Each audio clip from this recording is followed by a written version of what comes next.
अस्सलाम वालेकुम स्टूडेंट्स, कैसे हैं आप सब लोग। उम्मीद करती हूँ आप सब खैरियत से होंगे। अल्हम्दुलिल्लाह मैं भी बिल्कुल ठीक हूँ।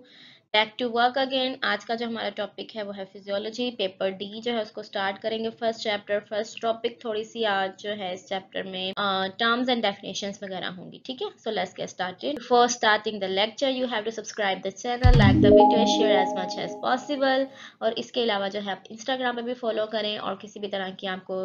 हेल्प चाहिए, क्वेश्चन पूछ सकते हैं, डीएम कर सकते हैं, इंशाल्लाह आपको रिस्पॉन्स मिलेगा।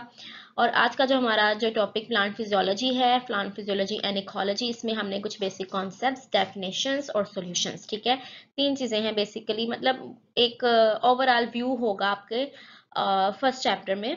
इन टर्म्स के बारे में, क्योंकि फिजियोलॉजी में जो सॉल्यूशंस वगैरह हैं उसके बारे में हम काफ़ी डिस्कस करते हैं, डेफिनेशंस हैं, तो इसलिए ये basic concepts, definitions and solutions basic 3 points हैं आज के लेक्चर के लिए। ठीक है, अब सबसे पहला जो टॉपिक होगा it will be the solutions. ठीक है, चैप्टर 1 जो आपका है बेसिक कॉन्सेप्ट्स का, उसको हम देख रहे हैं। और इसमें जो है सबसे पहले टाइप आती है आपकी सॉल्यूशंस की, बिकॉज सॉल्यूशन फिजियोलॉजी में एक बहुत ज़्यादा इंपॉर्टेंट रोल प्ले करते हैं, इसलिए हमें पहले इसकी कुछ टाइप्स और इसमें कौन कौन सी टर्म्स यूज होती हैं उन सब टर्म्स को देखना पड़ेगा। तो सॉल्यूशन, सबसे पहले एक सॉल्यूशन होता क्या है actually. A solution is a uniform or the homogeneous mixture or two or the more than two substances, यानी एक या एक से ज्यादा substances का एक homogeneous सा mixture हमेशा होता है जो बिल्कुल बराबर होता है, एक यूनिफॉर्म होता है, उसकी पूरी कंसंट्रेशन एक जैसी होती है। मिसाल के तौर पे सिंपल सी एग्जांपल, आप शुगर को मिक्स कर देंगे अगर वाटर के अंदर, तो वो एक जो मिक्सचर आएगा, अब पूरा ग्लास आपने जिसको उसको फिल कर दिया और उसको मिक्स किया अच्छे तरीके से, जब वो एक सॉल्यूशन बन गया, तो आप कहीं से भी सिप लें या कहीं से स्पून से भी एक वो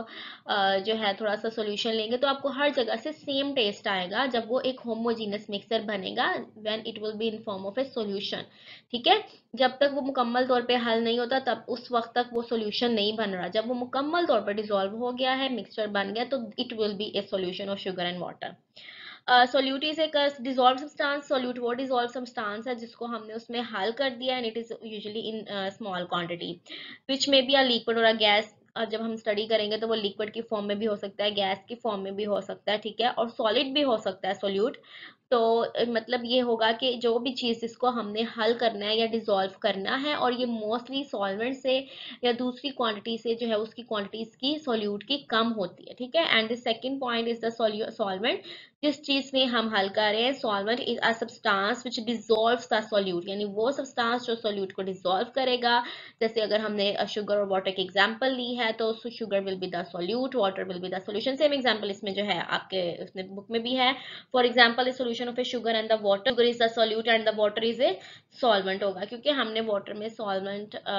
जो है वाटर में हल किया, इसलिए वाटर सॉल्वेंट है, ज्यादा क्वांटिटी है उसके अंदर, जिस चीज को हल करेंगे it will be solute. Simple से कॉन्सेप्ट है, आपको इन सब का पता है। ठीक है, और when a small amount of the solute is added to a mixture और टू अ सॉल्वेंट और diluted solution is formed, जब आपने बहुत थोड़ी सी क्वांटिटी, मतलब अगर 1 ग्लास ऑफ वाटर है उसके अंदर आपने हाफ स्पून ऑफ शुगर डाला है, ठीक है, तो it will be A dilute solution। यहाँ पे एक एग्जांपल है ग्लूकोज सोल्यूशन की। जो ग्लूकोज सोल्यूशन आप यूजुअली हम अगर मार्केट से भी लेकर आते हैं ग्लूकोज सोल्यूशन सिंपल सा, या उसको आप जस्ट उसको आप मिक्स करते हैं वाटर के अंदर, और वो बहुत ज़्यादा मीठा नहीं होता, एक नॉर्मल सी उसमें जो है रेंज होती है। अगर आपने उसको मतलब 1 लीटर में जितना उसको क्वांटिटी कहा गया है कि इतनी क्वांटिटी को आपने 1 लीटर में डिजोल्व करना है, तो it will be A dilute solution. Concentrated solution वो होता है कि जिसमें आपने सोल्यूट बहुत ज़्यादा डाला है और उसकी जो कंसंट्रेशन है वो चेंज हो गई है, इवन के उसकी जो अपीयरेंस है वो भी चेंज हो गई है, वो थोड़ा सा गाढ़ा सा, जिसको हम कहते हैं विस्कस मटेरियल, वो उस तरह का बन जाता है। जबकि जो डिल्यूट होता है वो बहुत लिक्विड सा सोल्यूशन होता है,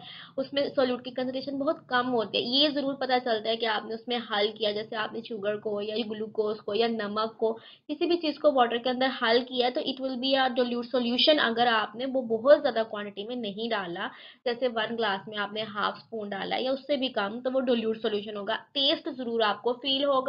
और वो हल भी अच्छे तरीके से होगा, तो वो सोल्यूशन ही है लेकिन वो डिल्यूट होगा। और अगर आपने उसको बहुत ज्यादा हल कर दिया है, बहुत ही ज्यादा शुगर डाल दी, बहुत ही ज्यादा नमक, तो वो आपको टेस्ट में भी फील होगा। इवन अगर आप शुगर डालोगे तो वो थोड़ा सा लिक्विडी नहीं रहेगा, वो थोड़ा गाढ़ा होना शुरू हो जाएगा, विस्कस सा सॉल्यूशन बन जाएगा, जैसे शीरा होता है उस तरह से। तो वो कॉन्सेंट्रेटेड सा सॉल्यूशन बन जाता है। ठीक है, नेक्स्ट क्या है, if a solute is added in a solution, यानी आपने इतनी क्वांटिटी में कंटिन्यूसली सोल्यूट डाल रहे हो, it a limit is reached when no more solute is added can dissolve, यानी एक ऐसी रेंज आती है, आप एक ग्लास वाटर है उसमें आप चीनी हल कर रहे हो, करी जो आपने उसमें 1 स्पून डाला, 2 स्पून डाले, 3 स्पून डाले, अब 1 ग्लास है आपके पास, उसके अंदर एक हद तक तो वो डिसॉल्व होती रहेगी, यानी 1 स्पून हो गया, 2 स्पून हो गया, एट 3 भी किसी हद तक जो है उसमें हल हो जाता है। लेकिन एक पॉइंट होता है when no more solute dissolve, यानी उसमें और जो सोल्यूट है वो डिसॉल्व नहीं होता, solute start settles down, such a solution is called the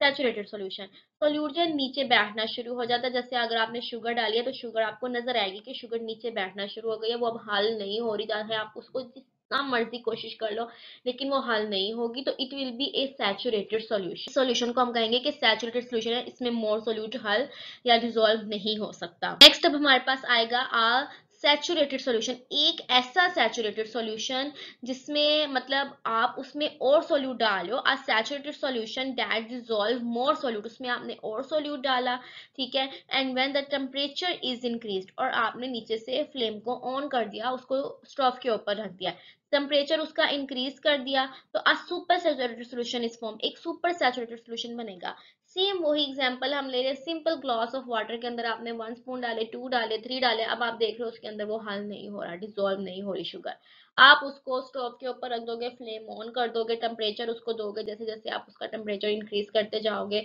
उसके अंदर आप उसी पानी के अंदर जितना आपने 1 ग्लास ऑफ वाटर लिया था उसके अंदर आप 4 स्पून, 5, 6, 7, 8, इवन 10 स्पून भी शुगर के हल कर सकते हो, क्योंकि आप नीचे से उसको हीट दे रहे हो, शुगर मेल्ट हो रही है, सोल्यूट मेल्ट हो रहा है, वो उसके अंदर डिसॉल्व होता जाएगा, चाहे उसका टेस्ट जो भी हो या उसकी शेप या वो उसका जो कंसिस्टेंसी है वो चेंज हो जाए, लेकिन वो उसके अंदर और हल होता जा रहा है, होता जा रहा है, तो वो जो चीज हो रही है उसको फिर हम जो सोल्यूशन हमारे पास बनेगा, it will be A super saturated, क्योंकि हमने सैचुरेट से ऊपर कंडीशन उसको ले गए हैं, तो इसलिए हम उसको सुपर सैचुरेटेड का नेम देते हैं। तो टेम्परेचर इंक्रीज करने के बाद सॉल्यूशंस इन द सेल, अब सेल में भी क्योंकि हम लिविंग वर्ड को स्टडी कर रहे हैं तो सेल के बगैर तो हमारा काम हो ही नहीं सकता, क्योंकि लिविंग वर्ड है, चाहे आप बॉटनी को स्टडी करो, जूलॉजी को करो, सेल जो है उसके बगैर लिविंग वर्ड कंप्लीट नहीं हो सकती। लिविंग वर्ड स्टार्ट ही सेल से होगी। तो सेल में अब किस तरह के सॉल्यूशंस आते हैं, मोस्टली 3 टाइप्स हैं सॉल्यूशंस की जो हम यहाँ पे डिस्कस करेंगे, सेल में मोस्टली होते हैं। जैसे मिसाल के तौर पे solution of a gas in the liquid, एक गैस को आपने हल कर दिया लिक्विड के अंदर, जैसे ऑक्सीजन को डिसॉल्व कर दिया कार्बन डाइऑक्साइड के अंदर, सॉरी ऑक्सीजन या कार्बन डाइऑक्साइड को डिसॉल्व कर दिया वाटर के अंदर, ऑक्सीजन और कार्बन डाइऑक्साइड उसका कोई भी मतलब ये सोल्यूट की वो एग्जाम्पल हो जाएगी, और वाटर अपना सॉल्वेंट है, तो इसके अंदर आपने जब हल किया गैस इनटू लिक्विड, तो ये भी इस तरह की एक टाइप हो सकती है सेल के अंदर, इट एग्जिस्ट, ये सेल के अंदर होती है, ठीक है।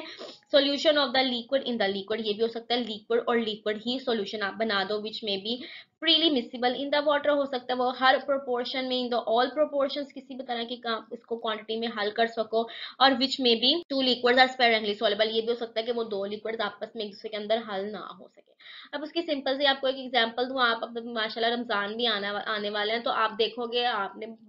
जो जामे शीरी और रूह अफ़ज़ा है उसको आपने पानी में घोल घोल के पीना है सबने, तो वो जो रूह अफ़ज़ा है वो लिक्विड है, जामे शीरी लिक्विड है, और आप उसको फिर दोबारा वाटर में ही आप उसको डिसॉल्व कर रहे हो या हल कर रहे हो, तो it is example of a liquid in liquid. और सेल में भी डिफरेंट एग्जांपल होती हैं, अल्कोहल जो है उसको वाटर में मोस्टली हल किया जाता है डिल्यूट बनाने के लिए, तो इस तरह लिक्विड को लिक्विड के अंदर, और वो सेल जो है उसके अंदर, तो जैसे एक ब्लड है ना, वो एक बहुत अच्छी एग्जांपल है सोल्यूट की, तो इस तरह सॉरी सॉल्यूशन की बेसिकली वो होता है कोलाइडल सॉल्यूशन है, क्योंकि उसमें थोड़े दूसरे पार्टिकल्स भी होते हैं, वो हम नेक्स्ट लेक्चर में डिस्कस करेंगे, लेकिन एक एग्जांपल है सॉल्यूशन की। इसके अलावा बहुत सी एग्जांपल हमारी बॉडी के अंदर है, सेल के अंदर है, प्लांट सेल के अंदर है, तो इस तरह ये लिक्विड टू लिक्विड भी हो सकता है, वो स्पेरली सॉल्युबल भी हो सकते हैं, लेकिन किसी हद तक थोड़ा कम सॉल्युबल हो एक दूसरे के अंदर, या फिर वो फ्रीली मिसिबल भी हो सकते हैं कि बहुत ज्यादा सॉल्युबल है, 100%, यानी इजीली सॉल्युबल हो जाते हैं दोनों लिक्विड्स। और solution of a solid in the liquid, और एक सॉलिड की लिक्विड में भी हो सकता है, जैसे सॉल्यूशन ऑफ ए शुगर और प्रोटीन इन द वाटर, यानी शुगर और वाटर में जो है शुगर जो हो सकती है, या फिर प्रोटीन प्रोटीन की कोई भी कंसंट्रेशन जो है वो वाटर के अंदर आएगी, तो it is also example of a solution. ये 3 टाइप, इंपॉर्टेंट छोटा सा शॉर्ट क्वेश्चन बन जाता होता है कि कौन से सोल्यूशन की टाइप्स हैं,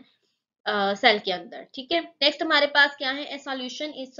यानी अब यहाँ पे आप देखेंगे सॉल्यूशंस की कुछ और टाइप्स उसमें कैसी हैं। A solution in which a solute particles dissolve completely, एक ऐसा सॉल्यूशन जिसमें सोल्यूट पार्टिकल्स 100% तक डिसॉल्व हो गए हैं इनटू द मॉलिक्यूल्स और the ions to form a homogeneous mixture, उसने बना दिया। It homogeneous mixture is now called as the true solution. इसको हम कहेंगे it is a true solution, because अब जो सोल्यूट है वो 100% डिसॉल्व हो चुका है वाटर के अंदर, तो उसको हम कहेंगे कि ये ट्रू सॉल्यूशन है। और इसकी सिंपलेस्ट एग्जांपल जो है is the sodium chloride in water, यानी पानी में जो है वो सोडियम क्लोराइड की कंसंट्रेशन। तो ये बहुत ज्यादा, जैसे नमक आप हल करते हो पानी के अंदर, चीनी, तो सिंपल सी तो ट्रू सॉल्यूशन, बिकॉज जो नमक है वो बहुत ज्यादा आसानी से और बिल्कुल 100% कंप्लीटली डिसॉल्व हो जाता है, तो इसलिए हमने यहाँ पे NaCl की एग्जांपल ली। अब ट्रू सॉल्यूशन जो है, ट्रू सॉल्यूशन की कुछ क्या है यहाँ पे कैरेक्टरिस्टिक्स हैं, प्रॉपर्टीज कह लो, उसकी खसूसियात हैं, क्या क्या होता है, कैसा होता है। Are true solution have the following characteristics, इसमें कौन सी हो सकती हैं, the particles exist in their simplest form, वो अपनी सिंपलेस्ट फॉर्म में आ जाते हैं एज मॉलिक्यूल्स या आयंस, क्योंकि वो उसके अंदर ब्रेक डाउन हो जाएंगे। जैसे आप NaCl को करोगे तो वो जब डिसॉल्व होगा तो अपने आयंस में टूट जाएगा, वाटर के साथ पूरा सॉल्यूशन जो है वो डिसॉल्व होकर बना देगा। तो उसको हम कहते हैं कि पार्टिकल्स अपने मॉलिक्यूल्स और आयंस सिंपलेस्ट फॉर्म्स में आ जाते हैं। The particles are homogeneously distributed in the solvent, particles जो है वो मिक्सचर के अंदर बिल्कुल होमोजीनियसली 100% डिसॉल्व हो जाते हैं सॉल्वेंट के अंदर। Is are not visible to the naked eye, naked eye बिल्कुल भी विजिबल नहीं होते। जाहिर है जब आपने पानी हमें चीनी हल किया या फिर नमक हल किया तो आपको नजर नहीं आएगा कि नमक कहाँ पे है या किस तरह से, बिल्कुल भी आपको उसकी शेप, उसका अंदाजा नहीं होगा। जब वो 100% तक डिसॉल्व हो जाएंगे तो ट्रू सॉल्यूशन में नजर नहीं आते पार्टिकल्स बिल्कुल भी सोल्यूट के। And solute can pass through the filter, और जो पूरा सोल्यूट है या सॉल्यूशन है वो फिल्टर में से इजीली पास हो जाता है, बिकॉज उसमें बहुत ज्यादा 100% कम्प्लीटली डिसॉल्व है, तो फिल्टर में से भी जाहिर है जो सोल्यूट पार्टिकल्स हैं वो गुजर ही जाते हैं, बचते नहीं हैं। ठीक है, और इसी तरह यानी पीछे नहीं रहेंगे ना, फिल्टर के ऊपर नहीं ठहरेंगे, बिकॉज वो तो 100% अपने सॉल्वेंट के अंदर डिसॉल्व हो चुके हैं, तो उन्होंने क्या मतलब फिल्टर के ऊपर जो है वो रुकना है या नजर आना है कि पार्टिकल्स हमारे पास जो है वो रहते हैं। ठीक है, अच्छा उसके बाद क्या है, the solution can exert an osmotic effect, solution जो है वो ऑस्मोटिक इफेक्ट देते हैं, इसको थोड़ा डिटेल में डिस्कस कर लेंगे। मतलब ऑस्मोसिस उसके अंदर फील होती है और नजर आता है पूरा प्रोसेस के हायर टू लोअर मूव करते हैं। नेक्स्ट आ जाएगा आपके पास पूरा डिटेल में, आज इतनी डिटेल में इसको डिस्कस नहीं कर रहे। The solutes do not scatter the light, जो सोल्यूट पार्टिकल्स है वो लाइट को स्कैटर नहीं करेंगे, बिकॉज जब उसके अंदर पार्टिकल्स ने नजर ही नहीं आना, उनकी कोई आइडेंटिटी ही भी नहीं होगी, तो उसकी फिजिकल जो वो एक एग्जिस्टेंस है फील नहीं हो रही, तो वो फिर लाइट को भी बिल्कुल भी स्कैटर नहीं करेंगे, लाइट को भी किसी भी तरह का रिजेक्शन फेस नहीं करनी पड़ेगी, तो वो फिर